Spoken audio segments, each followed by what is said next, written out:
Hello everyone, and welcome to Wednesday here on the Pagan Perspective. I'm your host Eric. This week we're talking about the roles the ancestors play in our practice and how we honor them.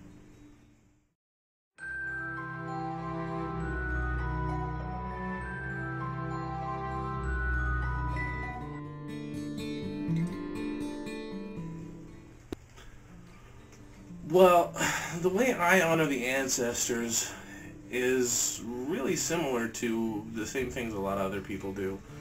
On Samhain specifically, I'll light candles for my ancestors. I know that's not a strictly pagan thing, and it doesn't really matter where it started. It's something that you do kind of just so that it helps you remember them. In my opinion, the ancestors are always with us, and if we are willing to ask their help, it honestly, and I'm going to get a little bit outside of character here, honestly, in my opinion, doesn't really matter how you ask them or what you do to honor them, so long as you do so. When I want to honor the ancestors, I will thank them for the things that they have given to me and the things that they have made possible for me in not only in my practice, but also just kind of in general. They're the reason that we're here, is our ancestors. One of the things that I do that's a little bit different is, and I actually picked this up from my friend. I've never seen it anywhere else, but what we will do, and it's kind of a fire hazard, as I found out last Samhain, it's not going to make me stop doing it. I'm just going to put it on a fire-safe surface. And if you guys can hear the thunder in the background, I'm sorry. It's kind of stormy here. This is the second time it snowed for us this year here in Salt Lake.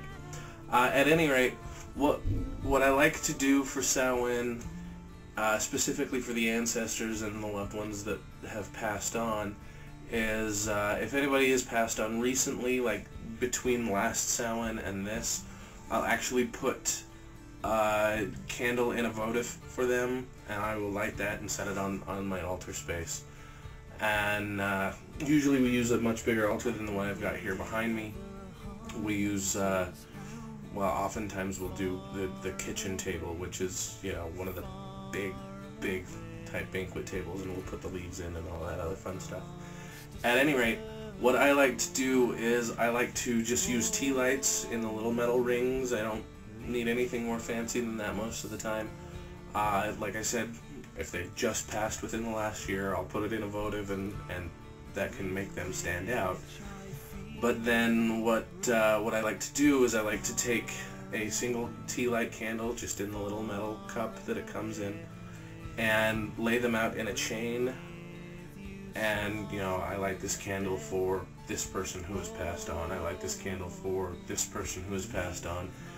And once I'm out of people, I will light one for all of the ancestors that have come before me, that I don't know their names. And then that's usually where I end that part of my Samhain ritual. One of the things that we also do during our Samhain is we'll also do the extra setting at the table for the ancestors or any of the benign spirits that decide they need to stop over. What we will generally do is for those we know and care for, and we know how they're going to be to us, we'll invite them to come inside, and we have an empty seat at the dinner table with us.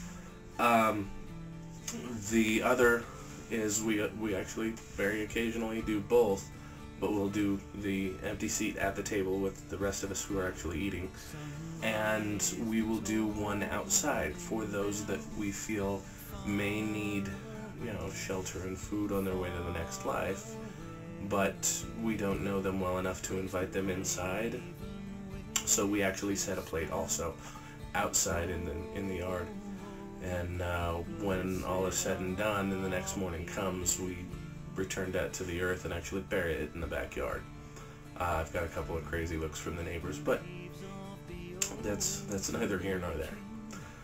At any rate, one of the other things that I see a little bit different than a lot of people is when you're talking about ancestors, you're also talking about the people who have not passed on that came before you.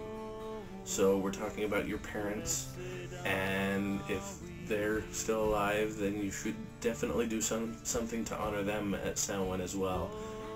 This year I'm planning on writing my parents a thank you letter, because both my parents are still alive and my mother's parents are still alive, so I may do the same for them as well.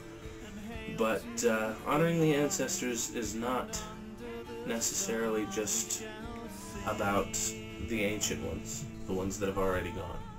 It can also very much be, in my opinion, the ones who are still here that brought you to where you are. These are my thoughts, everyone. If you have any questions, comments, problems, let me know in the comment section below, and I will make sure and respond as promptly as possible. And outside of that, thank you all for watching, and of course, until next time, may the ancestors and Odin be with you.